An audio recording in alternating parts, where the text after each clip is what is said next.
Buenas noches, queridos colegas. Vamos a empezar con el taller de la clase D. Como siempre, vamos a hacerlo lo más fácil posible, lo más sencillo. No nos vamos a enredar con fórmulas complicadas para nada. Posteriormente, en otro taller o en otro grupo, o quizá en este mismo, no, ya veremos, vamos a diseñar un propio amplificador clase D que sea ampliable, y creo que ahí podemos participar todos ya. Bueno, empezamos. Para empezar, vamos a hacer un pequeño recordatorio de la clase D mínimo.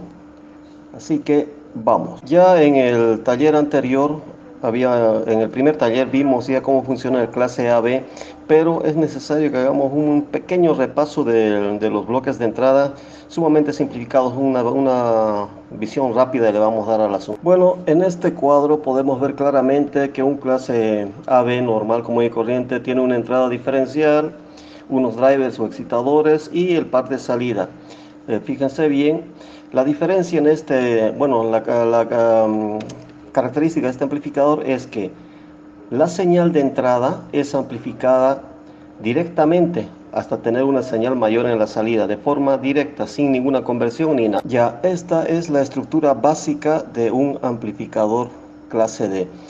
Como podrán observar, tenemos nosotros en la entrada una señal de audio, en este caso una señal senoidal, y esa señal es convertida a una serie de pulsos, por eso se llama modulación de ancho de pulso, para luego en la salida recuperar la señal de audio. En una estructura ya más detallada del amplificador clase D, podemos ver que en la entrada, en la etapa de entrada, tenemos un amplificador clase AB normal, ya sea con transistores o ya sea en base a un circuito integrado operacional, pero en fin es solamente un amplificador clase AB.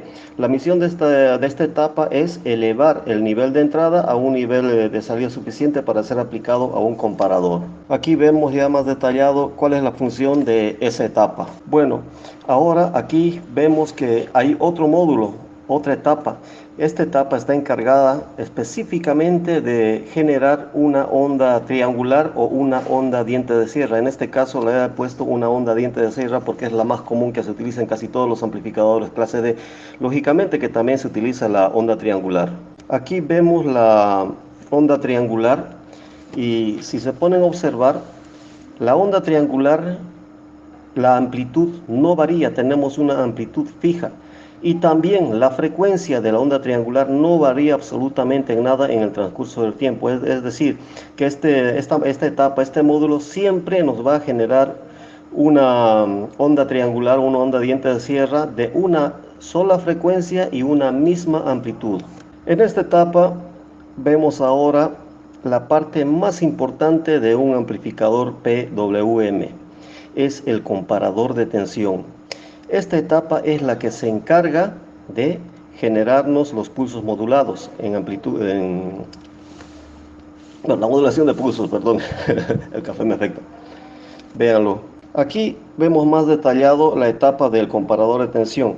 El funcionamiento de un comparador de tensión se basa en que tenemos dos entradas diferenciales, una positiva y una negativa. A la salida de este comparador de tensión tendremos dos situaciones. Una, cuando la señal B1 es mayor a la señal B2, entonces el comparador nos botará un pulso alto. Y viceversa, cuando la señal B2 es mayor a la señal B1, en la salida del comparador tendremos un pulso bajo. Esa es la clave de la generación de los pulsos PWM. Como vemos acá en este gráfico, la onda triangular no varía. La amplitud la tenemos de 0 voltios y 5 voltios y la frecuencia en el tiempo tampoco varía. Eso lo estoy poniendo para que podamos comparar lo que pasa y cómo es que se logra tener una modulación en ancho de pulso. Aquí podemos ver claramente que en cierto momento del tiempo, donde van a haber una intersección entre las flechas azules y amarillas marcada con T3, en cierto instante, en esta onda vamos a tener un cierto nivel de voltaje. Este nivel de voltaje se repite, o sea, no se repite, sino que varía en función al tiempo. Es decir, que si la onda diente de sierra o la onda triangular está en la excursión de subida, vamos a tener una cierta variación o una cierta cantidad de niveles de tensión.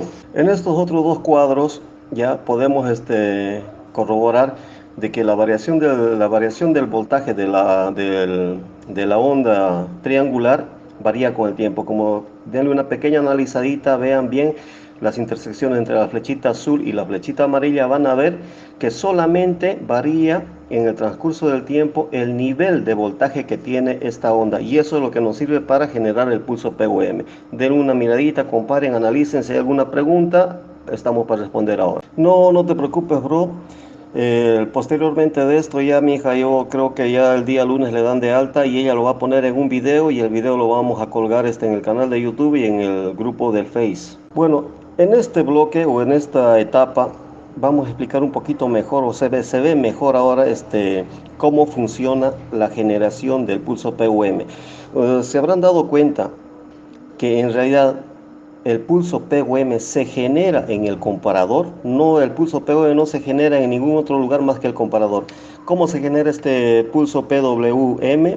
Es comparando una de las entradas donde se le aplica la señal de audio, para ser comparada con la señal en onda triangular o diente de sierra, para que así digamos hay una comparación, y esta comparación se hace en el transcurso del tiempo. Eso quiere decir que cada microsegundo, cada milisegundo, dependiendo de la velocidad que nosotros digamos de nuestro comparador, vamos a tener una serie de pulsos con un ancho que tiene que ver directamente, tiene una relación entre los niveles instantáneos de la entrada de audio y la entrada donde se aplica la onda en diente de sierra. Si tienen alguna pregunta, métanle, denle una analizadita primeramente. Una pregunta, compañero.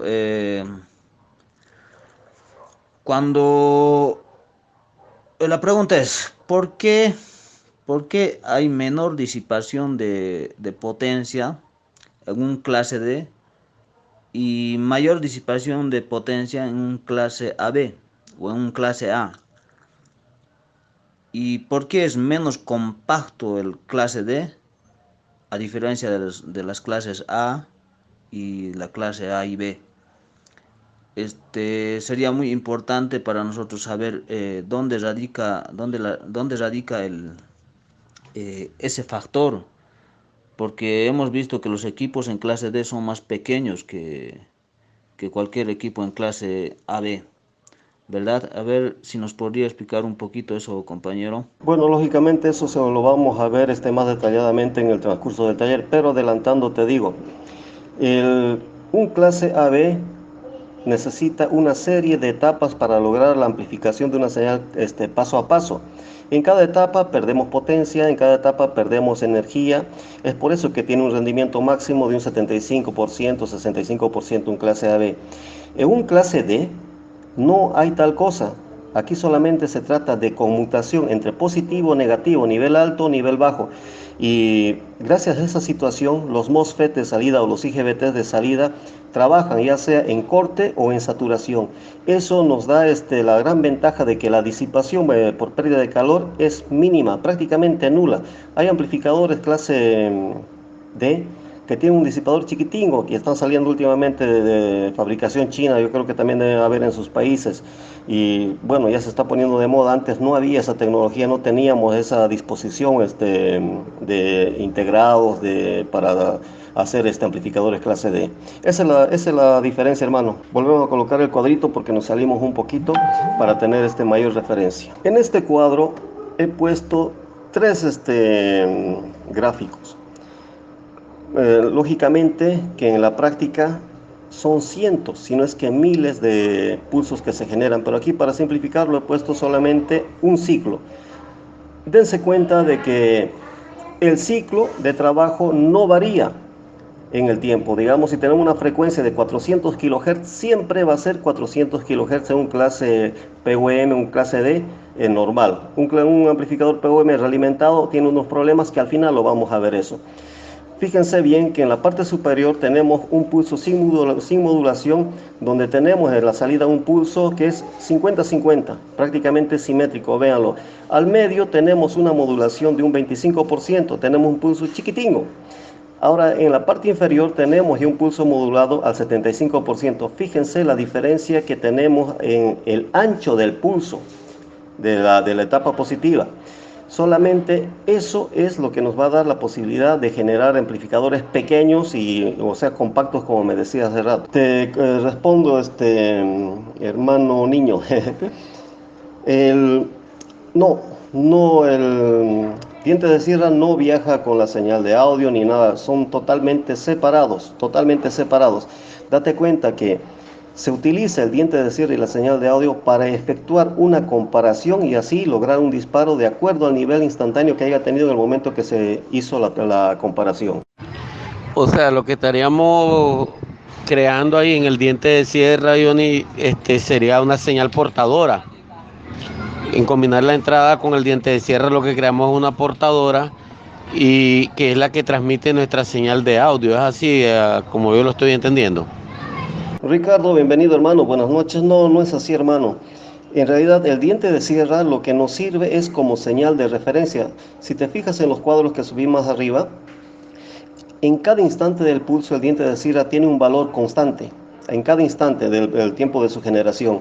Y en ese instante, ese voltaje que nos da el diente de sierra lo utilizamos para comparar con la señal de entrada y de esa forma así poder generar un pulso con un ancho correspondiente a la diferencia de los dos pulsos de entrada, del diente de sierra y de la señal de audio. Antes de que pasemos a analizar la etapa de los drivers, de los transistores de salida, si hay alguna observación, alguna duda, es el momento de preguntar, hermanos.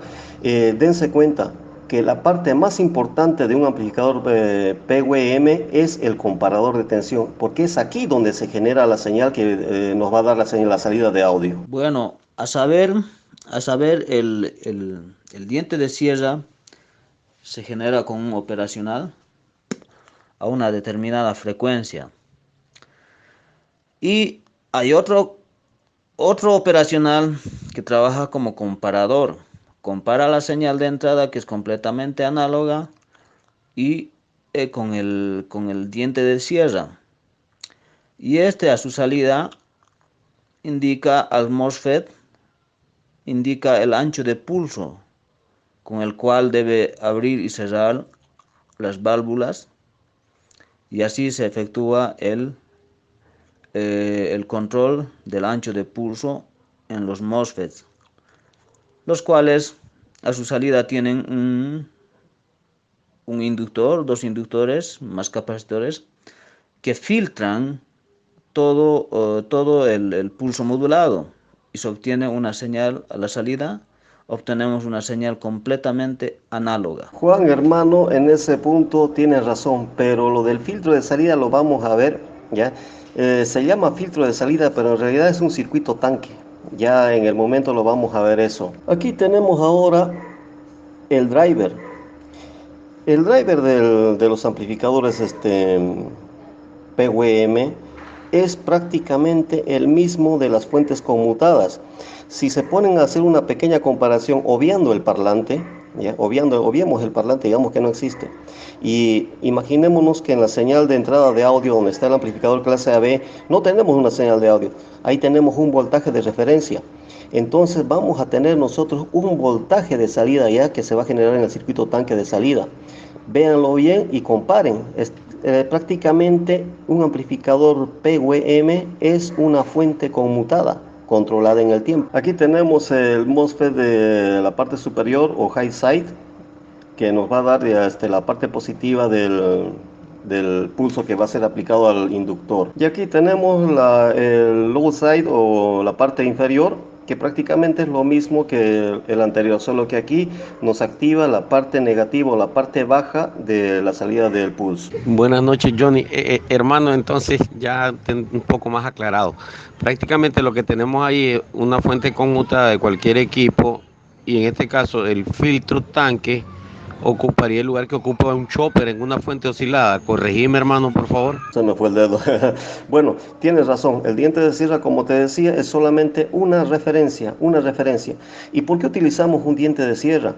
Porque para modular un pulso en su amplitud, en su ancho, necesitamos una referencia que varíe en el tiempo. Te das cuenta que empiece, a grosso modo, que empieza a variar desde 1 voltio, 2 voltios, 3 voltios, hasta llegar a 10 voltios, que digo, supuestamente sería el máximo. De ahí tiene que volver a bajar, y esos puntos de voltaje que tenemos, esos son los puntos que nos sirven para hacer la comparación con la señal de audio. Ricardo, hermano, exactamente es eso.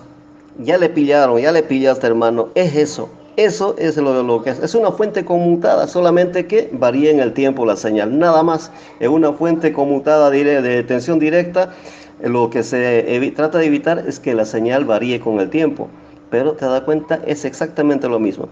El filtro de salida en un amplificador PWM es para recuperar la señal de audio. Y en una fuente conmutada, el chopper es también para recuperar el voltaje deseado. Ahora vamos a pasar a analizar o a explicar cómo funciona el filtro LC de salida, el circuito tanque de salida. Sería muy interesante, compañeros, hacer un... Bueno, tendríamos que pasar de lo que es la teoría a la práctica.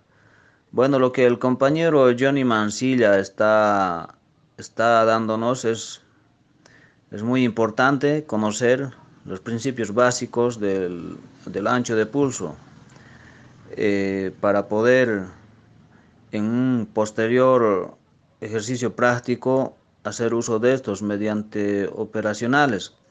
Porque yo tuve una experiencia, hice un amplificador clase D con circuitos discretos, con amplificadores operacionales. Ya, estos operacionales se consigue donde sea. Entonces, mi sugerencia sería, si alguien tiene osciloscopio, poder hacer un experimento y mostrar las señales que se forman en los circuitos de suma de señales para que salga el pulso modulado. No sé, a ver si hay alguien que esté dispuesto o tenga un osciloscopio, pasamos los circuitos y que lo haga y que demuestre al grupo que evidentemente funciona el circuito. No sé qué dirán los demás compañeros. Juan, querido hermano, te comento algo. Nosotros aquí en Santa Cruz, yo ya he fabricado, o sea, tengo mis propios diseños de amplificadores PWM.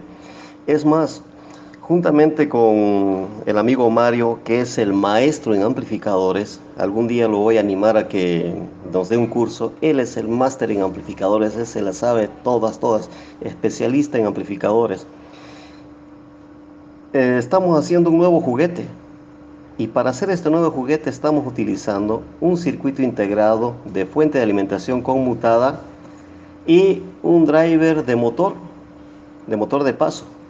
Ya lo vas a ver, ya lo voy a subir una vez terminado ya las pruebas con eso, lo voy a subir al grupo para que cualquiera pueda armarlo.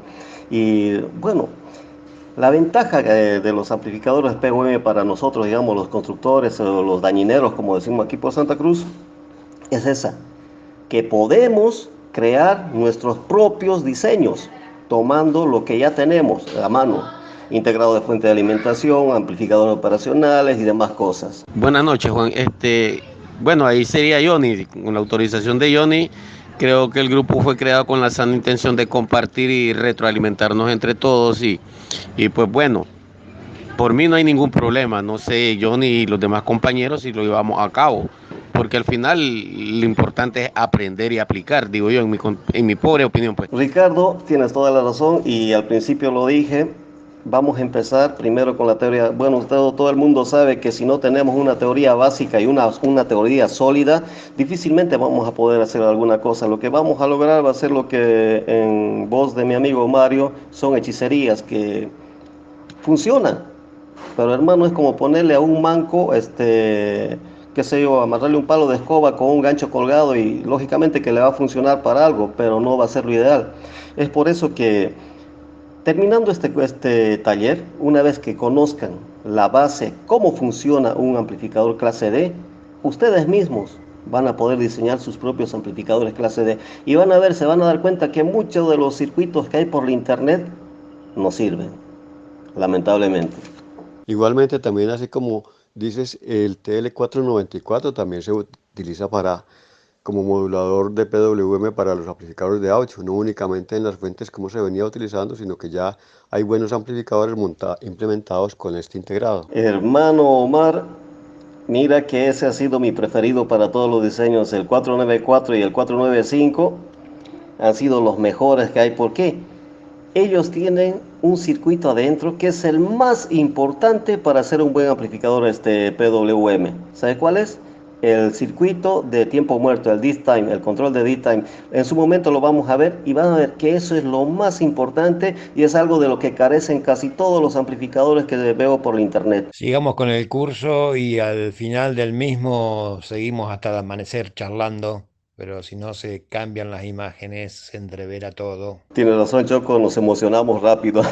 Es un gusto, compañero, que cada vez estemos avanzando más y no nos estemos durmiendo en los laureles, porque la finalidad al fin y al cabo es que todos los que estamos integrando este grupo, los que saben y los que no saben, cada día ir aportando lo que conocemos, lo que sabemos, ¿verdad? Entonces, muy bien, colega, si hay algo en que pueda aportar, yo también estoy dispuesto a aportar, estoy dispuesto a dar circuitos, aunque sean de poca complejidad, pero estoy dispuesto. Y sigamos adelante, compañero. Bueno, compas, vamos a pasar a ver el filtro de salida que nos habíamos quedado colgados con eso. En este gráfico que subí, van a ver que tenemos una bobina y un capacitor. Esto es un simple filtro LC. Si toman atención, en la entrada tenemos la onda PWM y en la salida tenemos una onda de audio, un voltaje variable en relación directa con el audio de entrada. Escuchemos los otros audios. ¿Sí viste el video que te mandé de Balam? Ven, hermano, no se escucha tu audio bien. Bueno, continuamos con el filtro de salida LC. Como todo circuito LC, tiene una frecuencia de resonancia. Los que han armado amplificadores clase D se han debido dar cuenta que hay dos defectos que tienen. En unos calienta la bobina, ¿ya? Y en otros calientan los transistores aún sin señal. Eso, lo de los transistores lo vamos a ver dentro de un rato, pero lo que calienta la bobina es simple. Lamentablemente, cuando tenemos amplificadores clase D autooscilantes, la frecuencia varía, no es la misma. Y el filtro de salida, el filtro LC, está calculado para una frecuencia fija, una frecuencia central, digámoslo, porque solamente varía el ancho de pulso, no varía la frecuencia. Pero un amplificador autooscilante sí varía la frecuencia, es por eso que tenemos que algunas veces llegan a calentar las bobinitas de salida. Eso es una falla común porque, digamos, el circuito LC, el circuito tanque, está trabajando fuera de su frecuencia de resonancia, lógicamente, que va a calentar y va a generar pérdidas. De nuevo les pongo los bloques del amplificador clase D. Hay una parte, el recuadro de abajo, donde dice DT, Dead Time. Vamos a analizar ese módulo, ese circuito, ese bloque, un poquito lo más profundamente que podamos, sin complicarnos con cálculos y demás chiveríos. Compañeros, ese es la llave, la clave para que los transistores no calienten, los transistores de salida. Y si se dan cuenta y revisen con los amplificadores que vemos en internet, carecen de este circuito. Simplemente no tienen un circuito dead time. Y muchos no saben qué es un circuito dead time o para qué sirve el dead time. Y hablando del TL494, ¿por qué lo uso yo en los proyectos que he hecho sobre audio? Tiene un circuito dead time programable ya incluido dentro del circuito integrado. Me ha pasado con esa bobina que se calienta tanto que cuando a los 3 o 4 minutos de estar trabajando a buen sonido se suelda. Entonces se interrumpe el sonido, vuelve y se conecta y así se la pasa. Uno resuelda perfectamente y vuelve otra vez a las mismas. En este gráfico vemos dos figuras. Lógicamente que están sus pares, como sus complementarios están abajo. Tenemos una figura, una onda cuadrada, ¿ya? Ideal, una conmutación ideal. Es que eso quiere decir que desde 0 voltios sube al máximo voltaje instantáneamente. No hay ningún retraso de ninguna manera. Igual también, cuando está en el tiempo de bajada, lo hace instantáneamente, pero eso solamente teórico, eso es lo ideal. Pero en la práctica nunca sucede eso. Si se fijan, tenemos en la práctica tenemos una onda casi trapezoidal, fíjense bien, y eso es el que causa el problema del sobrecalentamiento de los transistores de salida, sean IGBTs o sean MOSFET.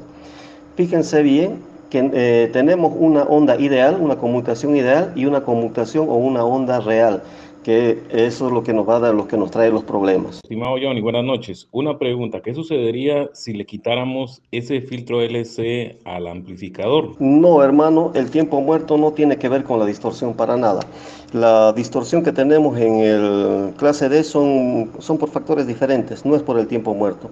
El tiempo muerto hace que calienten los transistores y estamos analizando ahorita el asunto del tiempo muerto. Respondiendo a tu pregunta, hermano, sobre si le quitamos el filtro LC, simplemente que vamos a tener una señal alterna, una señal de onda cuadrada aplicada al parlante. Pero aquí viene otro punto. No te olvides que el parlante está formado por una bobina. En amplificadores pequeños, lo van a ver en los que están saliendo ahora en los equipos de audio portátiles, como MP3 de los chinitos que vienen, utilizan amplificadores PWM y no tiene la bobina de salida. ¿Por qué? La bobina de filtro está efectuada por la bobina del parlante.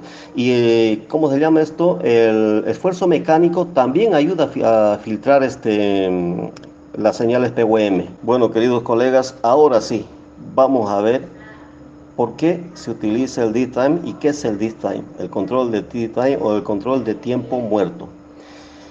En este gráfico podemos ver los dos MOSFETs. Y solamente le he puesto en uno solo el capacitor parásico que tiene. Ambos tienen la capacidad parásica intrínseca dentro del MOSFET.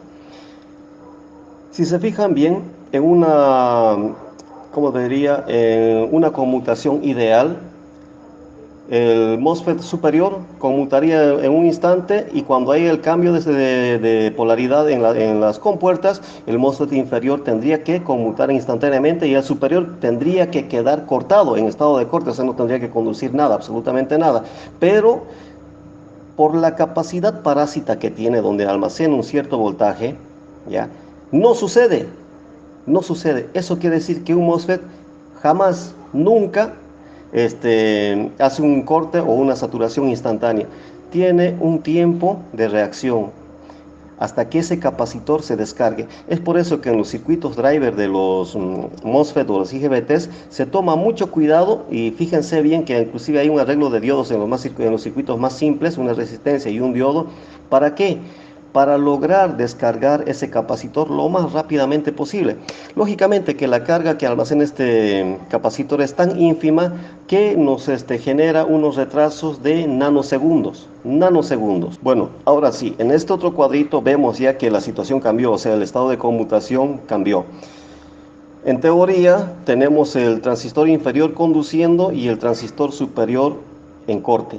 Pero fíjense bien, debido a la capacidad parásita entre la compuerta y el surtidor, tenemos un voltaje que va a hacer que el transistor superior aún esté conduciendo por algunos nanosegundos.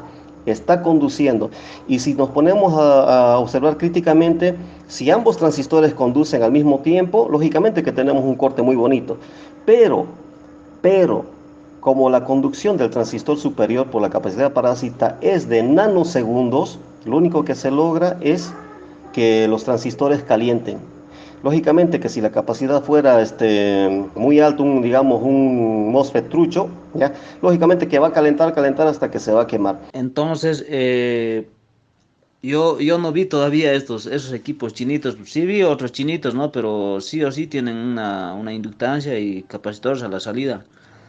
Pero si ahora no viene, entonces el parlante estaría actuando de filtro. Y supongo que tendría que haber sí o sí un pequeño capacitor, una capacitancia para que filtre, ¿no? porque los picos de tensión me imagino que llegarían a sobrepasar los MOSFET. No sé, a ver, colega Mancilla, nos podría ver un poquito guiar sobre ese tema. Juan hermano, no es así. La bobina del parlante, ¿ya? Actúa como lo que es una bobina, ¿ya? El capacitor se utiliza para amortiguar. En realidad no vamos a tener picos de tensión nosotros en la salida, ya que estamos trabajando en conmutación. ¿Ya? En conmutación no hay, digamos, una señal de entrada que pueda sobreexcitar y que nos genere un pico de salida. No, aquí solamente estamos hablando de on y off. Y en este caso, la misma rigidez mecánica del cono actúa, digamos, como amortiguación de la señal. Y con eso cumple perfectamente el sistema para filtrarse, ¿cómo se llama? Como te dije, el circuito LC, perdón, es que hay interrupciones por acá. Bueno, colegas, con esto terminamos ya la explicación de los amplificadores PWM.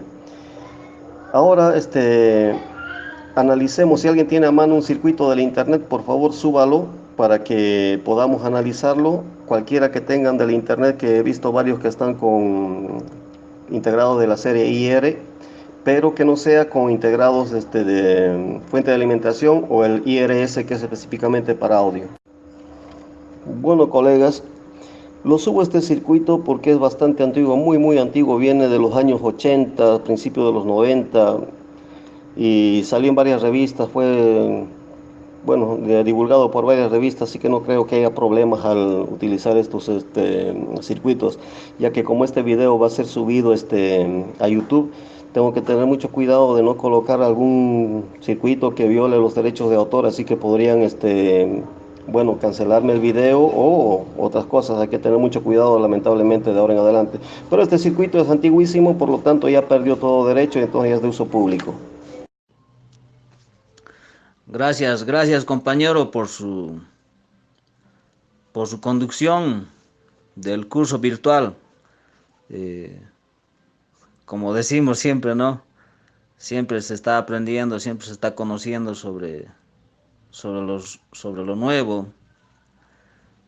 Ahora no sé si después de la clase D aparecerá tal vez algún tipo de amplificador cuántico. No sé, me imagino cada vez que pienso porque la tecnología avanza y avanza y avanza, ¿no? Bueno, ha sido muy ameno el curso. Muchas gracias, compañero. Gracias a vos, Juan, hermano, gracias a ustedes por participar. Continuemos analizando estos circuitos, hermano, que es importante. Ahora ya vamos viendo, digamos, los circuitos que ya tenemos por internet. Fíjense, ambos circuitos son lo mismo, pero de dos revistas muy diferentes. Fíjense, le han variado algunos valores y algunas otras cositas, pero sigue siendo lo mismo. Este es un circuito auto-oscilante. A ver, analícenlo y a ver qué me dicen sobre esto. Johnny, esos transitores que van, hermano, a la salida no son BJT, ¿no? Exacto, hermanos, son BJT porque en los tiempos de cuando lo diseñaron este circuito, utilizar un MOSFET era uno que eran carísimos y otro que tenían una capacidad parásita tan grande que rara vez se les podía utilizar en circuitos prácticos. Y los que sí tenían, digamos, los de alta velocidad de esa época, hermano, ahorita serían inutilizables ya. Ya viendo el circuito que subió nuestro niño, nuestro colega, ¿le falta algo? A ver, denle una miradita y fíjense, ¿le falta algo? En el circuito que subieron hace ratingo, ya tenemos un driver de MOSFET. Ya fíjense, no es en realidad ningún circuito PWM, es un driver de MOSFET. Analicen, compañeros, y comenten. Van a ver, de aquí es donde empieza a salir el amplificador que podemos diseñarlo entre nosotros. Empecemos analizando los otros amplificadores que utilizan y veamos qué le faltan y veremos qué es lo que podemos hacer. Ese es de la revista Lector 91, año 91. Así es, Choco, hermano, y también salió en la revista Saber Electrónica de Brasil unos años después, y es el mismo. Lógicamente que, bueno, ¿qué te puedo decir? Mis respetos para Newton C. Braga, qué hombre, qué creador. Eh, este circuito yo la verdad nunca lo había analizado y no sé la verdad si funciona, no sé, algún compañero que lo haya ensamblado y que puede decir que evidentemente funciona y tiene un buen funcionamiento o no sé, compañeros, a ver quién lo armó el circuito. ¿Alguien lo ha armado? Bien, compañeros, este es el querido y bien amado y siempre útil para todo TL494. Vean que hay una patita que dice control de time. A ver, búsquenla. Buenas noches, yo armé ese amplificador del ingeniero Tagle, ese del IR2110, funciona muy bien. El único problema que tengo es que como no tengo la forma de calcular adecuadamente la bobina, es que me calienta un poquito, pero he probado con diferentes bobinas y ahí más o menos va, pero sí funciona muy bien. Realmente no soy muy experto, bueno, no soy experto, mejor dicho, en este tema y pues no sé qué le falta, honestamente. Bueno, hermano, el problema que tienes con la bobina es lo que mencionamos hace rato. Es un amplificador auto oscilante. Si se han dado cuenta, ya lo vieron, lo analizaron, lo dejé el tiempo para que lo hagan. No tiene un generador diente de sierra. Fíjense bien, no tiene el comparador. En este caso, todo el amplificador es un oscilador. O sea, mediante la realimentación, ese amplificador auto-oscila.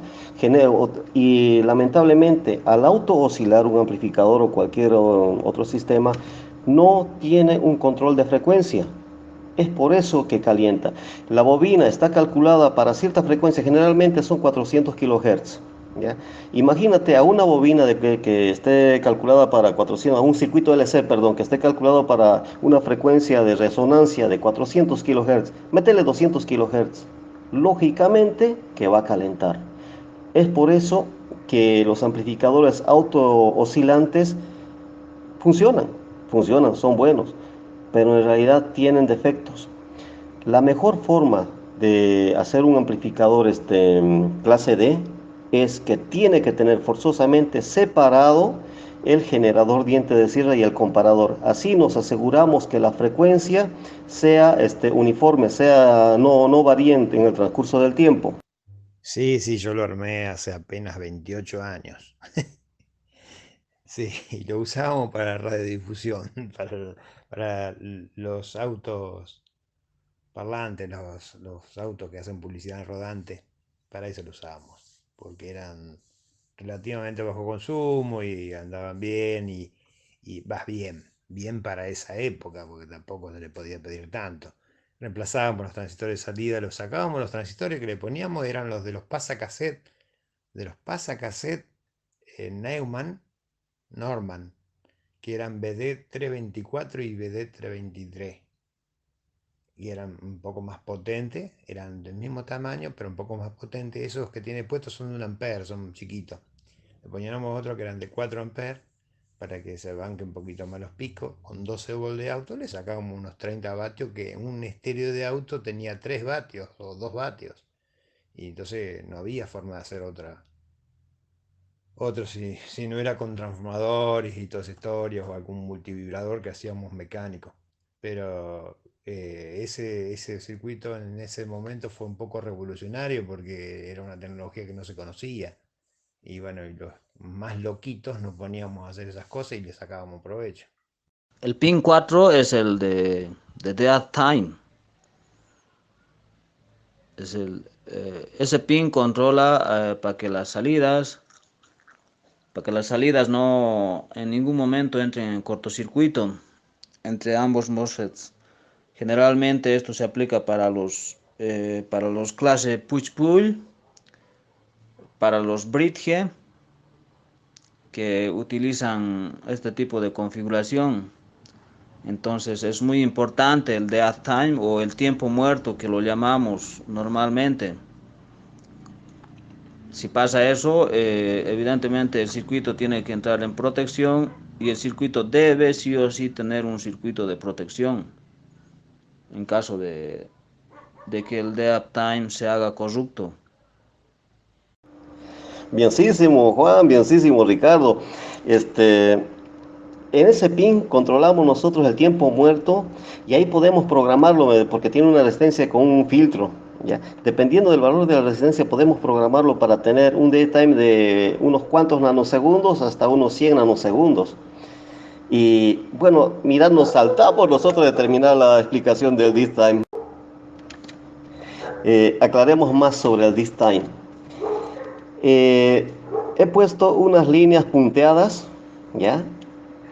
Eso en las ondas conmutadas reales, ¿ya? El espacio que está dentro de las líneas punteadas, eso es el this time. ¿Qué es el this time? En ese pequeño espacio que dura entre 4 nanosegundos a 100 nanosegundos, dependiendo de los transistores de salida que tengamos que utilizar, ¿ya? Ambos transistores se desconectan, ¿ya? No tenemos nosotros polarización en ninguno de los transistores. Eso nos da el tiempo para que se descarguen y no pase nada.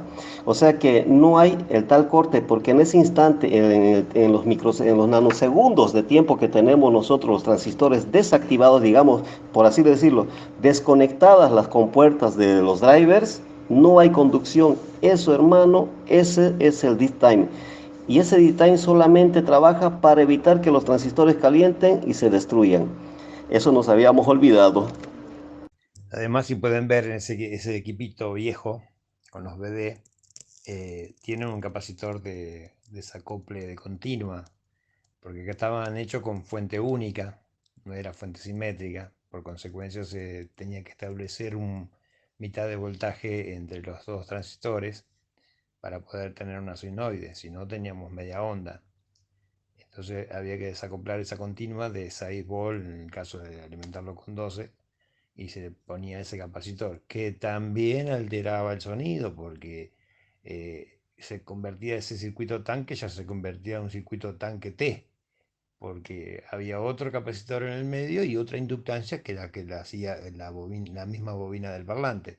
Por eso, además de calentar, porque no tenían control de tiempo muerto, no tenían un control de frecuencia permanente para que la bobina esté resonando en una frecuencia determinada, tenía un capacitor calculado por una frecuencia y oscilaba en otra, y encima tenía un capacitor de acople y una bobina móvil que nunca tenía la misma impedancia porque le poníamos 1, 2, 3, 4 o ninguno, y bueno, se volvían locos los pobres transistores, pero bueno, nos dieron de comer un buen tiempo, ¿eh? Compañeros, yo le veo a la electrónica, muchos a veces lo ven como un dolor de cabeza, pero su aplicación, bueno, cuesta aprender. No digo que no cuesta, hay que quemar transistores, hay que invertir, pero cuando funciona, esa alegría, eso que hemos obtenido, que ha funcionado, es pues una satisfacción enorme. Y yo creo que en esto no solo yo estoy de acuerdo, sino muchos compañeros están de acuerdo en esto. Los que hacemos funcionar las cosas, los que nos metemos a hacer cualquier circuito, pero con la finalidad que funcione. Se empieza desde lo básico y cuando funciona, pues te llevas esa felicidad. ¿Ah? Y puedes encarar al mundo, puedes encarar a la sociedad, que evidentemente sí se puede. Y es la verdad. Por eso yo los animo, compañeros, a que si alguien tiene alguna duda, alguna consulta, algo, no se quede callado. Pregunte, porque esa es la mejor manera de aprender. Para eso yo creo que está este grupo y debemos cooperarnos. Juan, hermano, mira, yo te digo una cosa, la electrónica no es difícil, la electrónica es fácil. ¿Cuál es el problema? Desde que yo estudié en los años 80, me querían llenar la cabeza de fórmulas. ¿ya? Y eso hay veces que la gente, los instructores, lo quieren hacer difícil, algo que es fácil, o sea, como quien dice, bueno, mira esto, yo sé, pues, y nadie más sabe porque es difícil. Pero en realidad, hermano, es tan simple la electrónica, es tan sencilla, simple. Yo hace varios años atrás tenía un instituto aquí en Santa Cruz de la Sierra. Mis alumnos, hermano, en 3 meses salieron armando amplificadores y transmisores. En 3 meses, de saber cero. Ahora son grandes técnicos, ya son colegas míos que hay veces nos vamos a echar unas frías por ahí o a comer los pacumutitos que llamamos aquí en Santa Cruz. Pero, vuelvo a repetir, la electrónica es fácil, solo que lo hacen difícil. Pero en realidad es fácil, hermano. Para no salirnos del tema, fíjense bien en el circuito que subí. Ese es de un IRS 2452. Es un circuito específico para aplicaciones de audioamplificadores PWM. Lo voy a subir al datasheet. Este integrado hay para comprar aquí en Santa Cruz. Yo pienso que debe haber en otros lugares también. Es ideal, específico para crear buenos amplificadores clase D. Pero si utilizamos este circuito, hermano, o colegas, perdón, nos quitamos ese gustito de hacer algo con cosas que no son hechas para eso. Por ejemplo, como decía Juan, es un gusto enorme cuando uno arma un amplificador con piezas de una fuente de alimentación y te funciona bien, ¿no? Y no sé, ese gusto, ese placer, no lo perdería por nada. A mí me encanta diseñar y fabricar los equipos durante años y me encanta hacer las cosas. Si veo, digamos, que alguien hizo un X aparato, yo tengo que hacerlo y mejor. Lamentablemente soy así y pienso que muchos de ustedes son así. Me encanta construir las cosas, me encanta. Y nos salimos de nuevo. Bueno, analicemos este circuito de amplificador. Si se fijan bien, prácticamente en el centro del bloque tenemos los controladores D-Time. Tenemos dos controladores de tiempo muerto.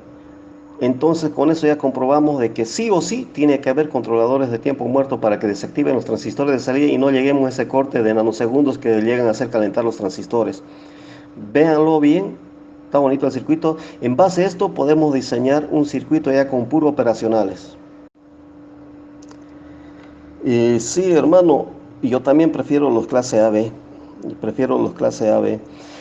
Hay una cosa que hay mucho misticismo en el internet respecto a los amplificadores clase D, los PWM.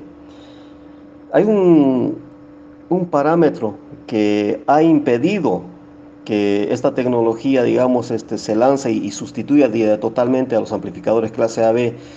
Ese parámetro, ese impedimento que tiene hasta el día de hoy los amplificadores clase D es la frecuencia máxima. Eh, Dicen que hay amplificadores que llega hasta 20 kHz máximo y demás cosas, pero es dudable, porque los amplificadores clase D generalmente se han hecho para amplificar los bajos y medios. Para los agudos no tiene buen rendimiento, no tiene buen rendimiento. Lógicamente que nuestro oído no lo detecta tan bien eso, pero sí nos trae un problemita. Y esa es una de las distorsiones que tiene. Pierde linealidad en las altas frecuencias. La electrónica no es difícil, la electrónica no es fácil, la electrónica es para los que tienen ganas de aprender, no es para aventureros. Todos podemos aprender tocando y rompiendo, pero estudiando se aprende mejor.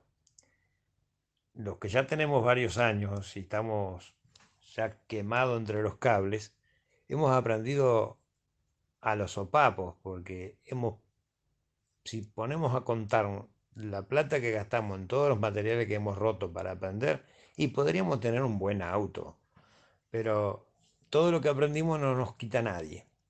Ahora, a los chicos, a los jóvenes e incluso a los adultos mayores que disponen de un tiempo o quieren tomar esto como oficio, aprendan a gatear, aprendan a gatear. Si no saben gatear, no pueden caminar. Si no pueden caminar, no pueden correr. No quieran ir a la última carrera si no aprendieron a gatear, porque la electrónica es paso a paso. Si no saben lo que es una resistencia, no se pueden poner a diseñar un amplificador. Entonces, escuchen a Johnny, escuchen a tantos muchachos que hay acá en este grupo y en tantos grupos, y aprendan a aprender, porque el problema es que muchas veces quieren aprender, pero no saben cómo. Aprendan a entender, porque si no, los cables largan humo enseguida, ¿eh? Y las lágrimas vienen rápido. Todo, todo lleva su tiempo. Nadie aprende a manejar un auto de bebé. Todo lleva su tiempo y su espacio. Démosle tiempo a la electrónica para que no nos consuma. Muy de acuerdo, compañero Johnny. Es fácil. A veces uno se acompleja queriendo estudiar, por ejemplo, en los institutos o en las universidades, te meten en la cabeza de que tenés que dominar todas las matemáticas, cálculos, cálculos matemáticos, y resulta que al final solo se aplican las leyes básicas que son la ley de Ohm, la ley de voltajes, corrientes y mucho de esto de las series de Fourier, ¿no? Que son muy importantes también, pero son cosas indispensables. Y lo demás, tanta fórmula, al final no se ejecuta nada, solo las leyes más básicas. Con eso logramos entender cómo funcionan los circuitos. ¿Mm? Y es verdad, lo hacen ver difícil. Entonces el estudiante lo tienen con que es una carrera muy complicada o estás estudiando algo muy complejo. No, eh, yo creo que debería de cambiar eso, ¿no? Bueno, habría que analizar el estudio, ¿no? Porque, porque yo creo que hay mucho. Si, por ejemplo, evitaríamos que se estudien pasos, como se decía en programación, que son pasos ambiguos, los estudiantes saldrían mejor capacitados y tendrían y generarían sus fuentes laborales ellos mismos. Y sería pues algo muy importante para la sociedad. No dependeríamos solo de grandes productores en masa, ¿no? Es mi opinión. No sé qué dicen los demás compañeros, ¿no? Colegas, Choco, tienes toda la razón, hermano. Se aprende paso a paso. Hay una diferencia entre nuestros tiempos y los tiempos de ahora. Eh, en los tiempos nuestros teníamos que buscar libros, ya, y eran tesoros que encontrabas, aparte que eran carísimos. Hoy en día se tiene prácticamente todo en Internet, y una de las fallas que se tiene en el Internet es que mucha gente sube cosas por subir, cosas inservibles, como he visto amplificadores creo que con 30 transistores por fase, no sé, y que creo que bota 10.000 vatios y tanta brujería que veo ahí, y eso lo que hace es desanimar a los que quieren, a los que realmente quieren aprender. Por eso al momento de utilizar el Internet se tiene que saber bien, hay que tener una base teórica mínima para poder lograr llegar a un buen nivel en la electrónica. Y sí, es con esfuerzo, hermano, en eso tienes toda la razón. Subí el datasheet de ese integrado del 2452, denle una estudiada y en base a eso podemos hacer algunas cosas. Voy a subir el datasheet del TL494 y el SG, el 3525, que son de los mejorcitos que hay para hacer este montón de experimentos. Bueno, queridos colegas, ha sido cortito, ya porque los amplificadores clase D son extremadamente simples, sencillos, no hay mucha magia, no hay mucho que aprender ahí y es fácil de aprenderlo. Si hay alguna otra duda, consulta, ahora es el tiempo de participar en esto, ya terminamos ya de dar la base teórica necesaria. Ahora, si hay algo más alguna duda que tengan para aclararla ya, para que así nos retiremos también mis compañeros. Si hablamos de las redes sociales, bueno, aquí hay que, para Para poder verificar si un circuito evidentemente funciona o no, uno tiene que saber lo básico, porque lo que se sube a red es pues cosas buenas y cosas malas. Como en todo lado, hay gente buena y hay gente dañina, y la gente dañina, con el propósito de desinformar, suben circuitos que evidentemente no funcionan, pero parecen interesantes, ¿no? Entonces hay que analizar esos circuitos y yo pido a los integrantes, ¿no? A los integrantes que si ellos quieren hacer algún circuito y no tienen el conocimiento mínimo, yo les pediría que empiecen a buscar libros, infórmense, porque hacer un circuito de la red, bajarlo y hacerlo y que no te funcione es doble pérdida. Pierdes el tiempo y pierdes tu dinero. ¿Mm? ¿No? Es mejor ya un poquito informarse, entonces ya cuando uno sabe que, este va a dar o no va a dar, entonces lo haces y no lo haces.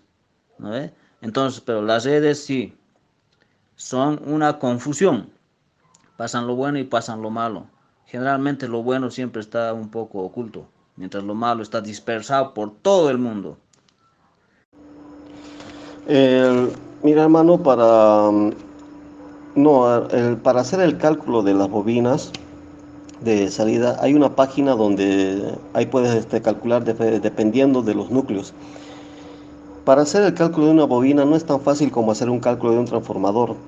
Para eso se necesita saber la reactancia, la permeabilidad que tiene el núcleo, y esa permeabilidad varía de fabricante en fabricante. Es por eso que muchas veces las bobinas que hacemos nosotros para los proyectos no llegan a funcionar bien, llegan a calentar o simplemente están fuera de medida, no te dan, digamos, la inducción en microhenry requerida, porque tiene mucho que ver ahí, hermano, es la permeabilidad del núcleo. Y cada fabricante tiene su fórmula diferente, por eso si vas con núcleos de TDK, tiene sus fórmulas para calcular y otros tienen sus otras fórmulas. Y eso dependiendo del núcleo que tú tengas para hacer el cálculo correcto. En este caso no podemos utilizar un cálculo estándar para todos los filtros. Sí, el tema de la reproducción de alta frecuencia es porque las frecuencias de oscilaciones que están utilizando los equipos son relativamente bajas comparada con la del audio. Y los armónicos del audio supera la frecuencia de oscilación del diente de sierra o bueno, del modulador interno del equipo. Entonces, el tanque tiene que filtrar mucha frecuencia que pasa muy cerca de la frecuencia fundamental. Entonces, la alta frecuencia del audio queda mocha, queda sin armónicos. Y viéndolo con un instrumento y un analizador de espectro, por ahí ves que algún pico de 14, 15, 16 mil ciclos pasan, pero pasa el ciclo solo, sin armónicos. Y si los que somos un poco más viejos y estuvimos trabajando con lámparas, decíamos, sí, los equipos a lámparas son mejores. No, no eran mejores. Tenían con los transformadores que se usaban, generaban tantos armónicos que hacían el sonido mucho más dulce y parecía que eran mucho más potentes. Lo que pasa en los digitales es que el sonido a alta frecuencia es tan seco que hasta es lastimoso, hasta duele, porque es un sonido muy metálico a alta frecuencia. En baja frecuencia es corriente pura en la bobina del parlante y lo sacude de una manera que no hay forma de competir. Pero en alta frecuencia es un sonido muy rígido, por eso no tiene... si te fijas en cualquier bafle potenciado, cualquier caja potenciada, activa, vas a encontrar siempre que son dos vías. Nunca tienen un solo amplificador para todo, tienen dos vías. Un amplificador digital o un amplificador clase D para la parte de graves y un amplificadorcito, un 7294, 93 o algún otro amplificadorcito AB para el driver. ¿Por qué? Porque si lo hacen para que tenga un buen zapateo En el grave, arriba tienen un gran recorte de frecuencia de armónicos de las frecuencias de alta y no hay un buen manejo ahí. Debe hacerse sobre ferrita para que la inductancia, para que la cantidad de alambre no sea tanta, porque si lo hacemos en núcleo de aire necesitamos más alambre, entonces más espacio. Bueno, compañeros, yo creo que vamos a dar por terminado esto. Hay una cosa sí que ahora sí quiero agradecerles. Realmente, bueno, era sabido de que el taller iba a ser corto porque, como les dije, no hay mucho que explicar acá. Pero fue uno del más ameno que hemos tenido de los 3 talleres porque ha sido el más participativo. Realmente ha sido un placer, perdón, se me escapó, ha sido un placer, hermano, estar con ustedes en este taller. Un gusto, queridos colegas, un gusto. Y si quieren hablar algo más, métanle nomás que ya quedamos para eso porque yo creo que ya toditos aprendimos las bases necesarias. Por mi parte, Johnny, buscar cómo sembrar frutos, ¿no? Y dejar aquí mismo en el grupo pues nuestros proyectos, a ver por dónde salimos.